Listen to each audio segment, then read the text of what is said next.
Mister Sanjay Kumar Jha. माननीय सभापति महोदय, मैं प्रधानमंत्री जी को, माननीय वित्त मंत्री जी को धन्यवाद देता हूं कि जो एक विकास उन्मुख बजट पेश किया, गरीब, किसान, युवा, महिला सबको देखते हुए, और खास करके बिहार के आकांक्षी राज्य के रूप में जो विशेष सहायता के लिए मदद किया है। आदरणीय सभापति महोदय, जब हम लोग चुनाव में गए थे बिहार में, तो हम लोगों का प्री पोल अलायंस था।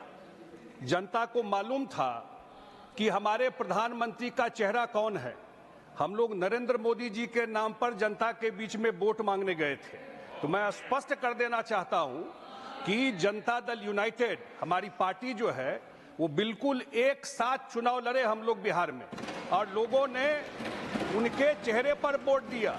और एक साथ हम धन्यवाद देते हैं अपने बिहार सरकार के तरफ से, अपने मुख्यमंत्री जी के तरफ से, कि उन्होंने पहली बार वित्त मंत्री ने बजट में बिहार के बाढ़ को नोटिस में लिया। आपको पता है सभापति महोदय, 25 साल पहले झारखंड बिहार से अलग हुआ।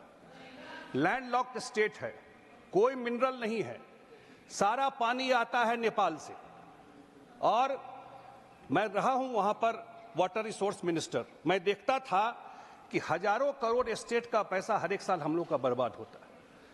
38 में से 28 जिला हम लोगों का, वो हर एक साल बाढ़ से प्रभावित होता है। इतना बड़ा एरिया, इतना बड़ा पॉपुलेशन, 8 करोड़ 9 करोड़ पॉपुलेशन, और नेपाल में हाई डैम बनना है। 30 साल 40 साल से वहां कोई काम नहीं हो रहा था। पहली बार वित्त मंत्री जी ने बजट में इसको नोटिस में लिया, और सारे 11,000 करोड़ रुपया बिहार के फ्लड के लिए, बाढ़ के लिए उन्होंने मदद करने की सुविधा दी। दूसरा, जो सबसे बड़ा जो गया है, वहां पर जो गया जी है, विष्णुपद मंदिर है, पूरे देश दुनिया के हिंदू समाज के लोग पितृपक्ष में आते हैं पिंडदान देने के लिए। कुछ काम हम लोग के एनडीए सरकार, नीतीश कुमार जी की सरकार ने किया, लेकिन पहली बार इस सरकार ने पर्यटन में उसको, जैसे काशी विश्वनाथ का कॉरिडोर बनाया गया, उस हिसाब से डेवलप करने के लिए गया जी को लिया गया। उसी तरह से पूरा बुद्धिस्ट साउथ ईस्ट एशिया में बुद्ध को ज्ञान वहीं उसी बिहार के धरती पर मिला था, और उस पूरे महाबोधि टेम्पल को गया में डेवलप करने के लिए उस कॉरिडोर को लिया गया। नालंदा ओल्डेस्ट, तो मांझी जी बैठे हुए हैं, उन्हीं का पार्लियामेंट क्षेत्र है। नालंदा सबसे पुराना यूनिवर्सिटी है। लोग कहते हैं जब यूरोप में यूनिवर्सिटी नहीं था तब नालंदा में लोग पढ़ने आते थे। अरे काहे कमेंट्री कर रही हैं आप? क्यों कमेंट्री कर रही हैं आप? नहीं, गलत है। क्यों कमेंट्री कर रही हैं बीच पीछे से? क्या इस तरह पीछे से बैठ करके मैं लगातार देखता रहता हूं इनको। कौन कौन संजय जी, कौन कौन?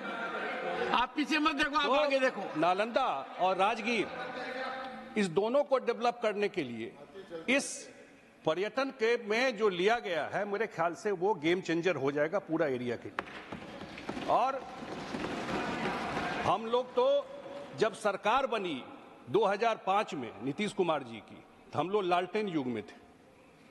लालटेन युग से हम लोग आज 24 घंटा बिजली युग में आए, और पीरपैंती में आदरणीय प्रधानमंत्री जी ने बिजली के उत्पादन के लिए 20,000 करोड़ रुपया से नया लगेगा पीरपैंती भागलपुर में, तो अब हम लोग सरप्लस बिजली के रूप में जाएंगे। इस 20 साल में लालटेन से सरप्लस बिजली के रूप में बिहार जाएगा।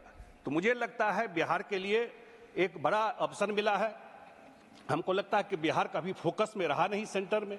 इसके लिए मैं केंद्र सरकार को, प्रधानमंत्री जी को बहुत बहुत धन्यवाद देता हूं। और जो इनिशिएटिव लिया गया है, मैं देख रहा था जो हमारे प्रतिपक्ष के नेता थे, उन्होंने कहा कि बिहार को प्लेट में पकौड़ी और जलेबी दे दिया गया। मैं उनकी बात सुन रहा था। आप बताइए, जिस बिहार को 10 साल केंद्र में सरकार रहा, एक मदद नहीं किया गया, एक मदद। वही रघुराम राजन कमीशन ने जो बनाया गया था उस समय, विशेष राज्य के दर्जा को खत्म कर दिया। तो मुझे लगता है कि पहली बार बिहार रडार में आया है, और आने वाले टाइम में निश्चित रूप से ये सरकार, चाहे वो तेलुगु देशम पार्टी हो चाहे वो जनता दल यूनाइटेड हो, सब हम लोग प्री पोल अलायंस में जनता का वोट लेकर आए हैं। 5 साल सरकार मोदी जी की चलेगी। यही बात करके अपनी बात समाप्त करता हूं। धन्यवाद।